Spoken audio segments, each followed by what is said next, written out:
जो 1 या 2% लोग आते हैं, कहना चाहिए कि एक दिन के अम्बेडकरवादी हैं, एक दिन जोश आता है। हम लोग हैं बहुजन प्रेरणा केंद्र पर और हमारे साथ हैं डॉक्टर वीरेंद्र सिंह। स्वागत है सर आपका हमारे चैनल पे। जी धन्यवाद, बहुत बहुत आपका जय भीम। जी, यहाँ पे हज़ारों की लाखों की तादाद में लोग आए हुए हैं। इसी तरीके से 14 अप्रैल पर भी बाबा साहब की जयंती पर भी लोग पहुँचते हैं। तो क्या देखते हैं कि देश इस वक्त परिवर्तित हो रहा है, जितना बड़ा इस वक्त साम्राज्य है या यूँ कहें कि इस वक्त जनसमूह देखने में नज़र आता है वह किसी और आयोजन में नज़र नहीं आता है।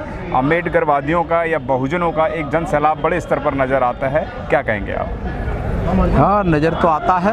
ये 14 अप्रैल को और बुद्ध पूर्णिमा को, 6 दिसंबर को, 15 मार्च को, 9 अक्टूबर को बहुत सारे लोग नज़र आते हैं। लेकिन अगर हम देखें, ये हम नोएडा में हैं, नोएडा प्रेरणा स्थल पे हैं और नोएडा के आसपास यहाँ बहुत भारी तादाद में बहुजन समाज के लोग रहते हैं। SC ST OBC माइनॉरिटी के बहुत लोग रहते हैं जी। लेकिन यहाँ मैं सुबह 9 बजे से आज यहीं हूँ जी। 9 बजे से अभी तक मात्र अब इसे हज़ारों कह लें, लाखों कह लें, लेकिन अगर हम परसेंटेज के हिसाब से देखें तो जो लोग रह रहे हैं मुश्किल से 1 या 2% लोग आते होंगे जी। इससे ज़्यादा नहीं आते जी।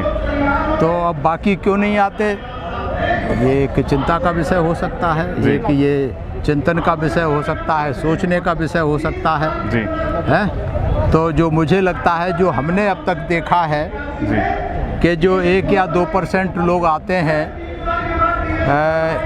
ये भी कहना चाहिए कि एक दिन के अम्बेडकरवादी हैं, एक दिन जोश आता है। बात ये है कि ऐसे आयोजन पे जो लोग आते हैं मैं उनका धन्यवाद करता हूँ जी। 14 अप्रैल 15 मार्च को या सामाजिक जो भी हमारे महापर्व हैं बहुजन समाज के, उन पे जो भी आते हैं, जितने भी आते हैं, हम उनका तहे दिल से उनका धन्यवाद करते हैं, उनका शुक्रिया करते हैं कि कम से कम एक दिन तो निकल के आते हैं जी। लेकिन यहाँ बहुत सारे ऐसे लोग हैं जो एक दिन भी नहीं निकलते जी। एक दिन के अम्बेडकरवादी होने में उन्हें डर लगता है जी। मैं अगर दिल्ली की बात करूँ तो दिल्ली में लंबे समय तक मैं रहा हूँ। दिल्ली की अगर बात करें, नोएडा, ग्रेटर नोएडा में मैं रह रहा हूँ काफ़ी दिनों से, बहुत लोगों को मैं जानता हूँ। नोएडा में बहुत सारे ऐसे लोग हैं जो बरसों से रह रहे हैं, 20-20 साल से रह रहे हैं और आज तक उन्होंने प्रेरणा स्थल नहीं देखा अंदर से जी। रोज़ इस सड़क से निकल के आते हैं जाते हैं, लेकिन अंदर से नहीं देखा अंदर क्या है जी। और ये कौन लोग हैं जो नहीं आते? ये बुद्धिजीवी हैं, तथाकथित बुद्धिजीवी हैं जी। और यहाँ हज़ारों की तादाद में, मेरे ख्याल से लाखों हो सकते हैं, रिटायर्ड बड़े बड़े अधिकारी रहते हैं जी। नोएडा, ग्रेटर नोएडा और दिल्ली NCR में। और मैं देखता हूँ, सुबह से मैं देख रहा हूँ, उनमें से शायद मुझे तो जो क्लास 3, क्लास 4 के हैं, कुछ क्लास 2 के जी, वो तो आ जाते हैं, लेकिन जो तथाकथित बुद्धिजीवी, उच्च कोट के बुद्धिजीवी क्लास 1 का तो कोई भी नज़र नहीं आता हमें। और ख़ास करके जो वर्किंग है उन्हें हो सकता है डर लगता हो सकता है उनकी छुट्टी ना हो, उनकी बात वो नहीं आते तो समझ आती है। लेकिन जो रिटायर्ड हैं, जिन्हें किसी का डर भी नहीं होना चाहिए, जिनके पास समय भी है, लेकिन वो भी घर से एक दिन निकलना नहीं चाहते कि कम से कम एक दिन तो निकल के आए। कि लोग क्यों आते हैं, कितने लोग आते हैं, क्या करने आते हैं? तो ये जो है एक तरीके से देखा जाए तो समाज को दिशा देने की बजाय ये सर मंचों पे लोग अपनी चिल्ला के बात करते हैं, अम्बेडकरवादी की बात करते हैं, बुद्धिज़्म की बात करते हैं, लोगों को जगाने का काम करते हैं। आप उन्हें एक दिन के अम्बेडकरवादी लोगों के ऊपर उंगली उठाने लग रहे हैं। ये जो मंच से आवाज़ें आ रही हैं, यहाँ भी बहुत बड़ा मंच लगा हुआ है, देख रहे हैं, होर्डिंग लगे हुए हैं, बहुत सारे बहुजन समाज पार्टी का कार्यक्रम है आज। बहुजन समाज पार्टी के भी मंडल स्तर के दिल्ली प्रदेश के बहुत सारे नेता आए हुए हैं जी।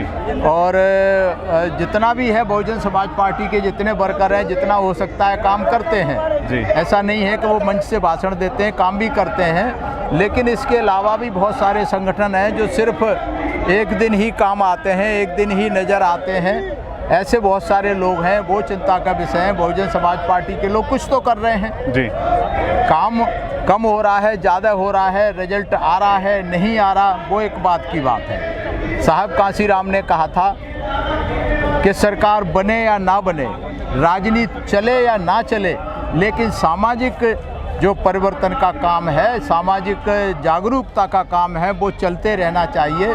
तो कम से कम बहुजन समाज पार्टी के लोग सरकार नहीं बना पा रहे तो कुछ तो कर रहे हैं जी। लेकिन बाकी के जो लोग हैं, बाकी के जो संगठन हैं जिनको सही माने में एक दिन का अम्बेडकरवादी बोलते हैं, वो सही माने में एक दिन आते हैं मंच से भाषण दे करके, सब कुछ करके जय जय जय जय जय भीम, जय जय जय जय जय कांसीराम, और मिशन पूरा हो गया, अगली साल फिर देखेंगे जी।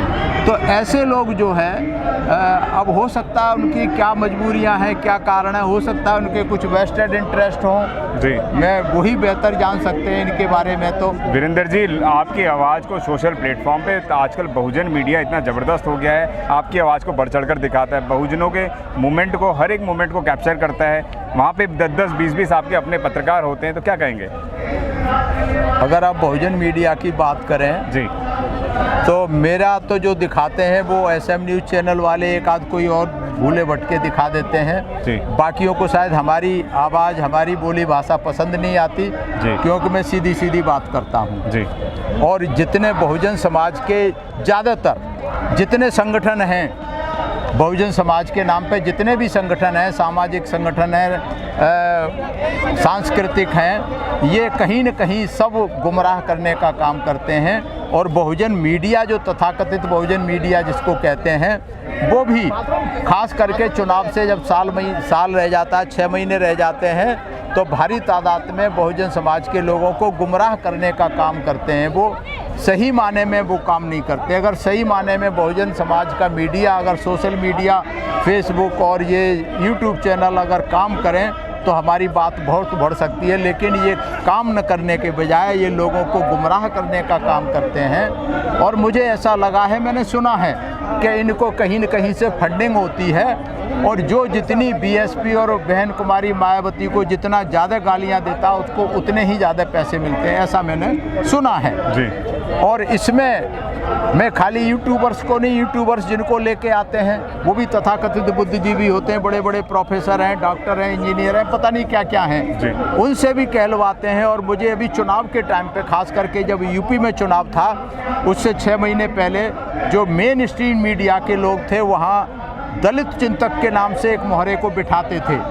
तो हमने पता किया तो जिसमें प्रोफेसर भी हैं और तमाम सारे सोशल वर्कर और उनके नाम पे आते हैं, उनको एक बार में आने के 5,000 रुपये मिलते हैं जी। और गाड़ी ले जाती है, छोड़ देती है जी। 5,000 में कम से कम 50 बार वो बहन कुमारी मायावती को गालियाँ देते हैं जी। तो ऐसे जो तथाकथित हमारे दलित चिंतक हैं, जो बहुजन चिंतक हैं, जो प्रोफेसर हैं, जो बहुजन मीडिया है, ऐसे मीडिया से हमें सावधान रहने की ज़रूरत है। ये खुद गुमराह हैं और ये लोगों को गुमराह करने का काम करते हैं। जी, धन्यवाद।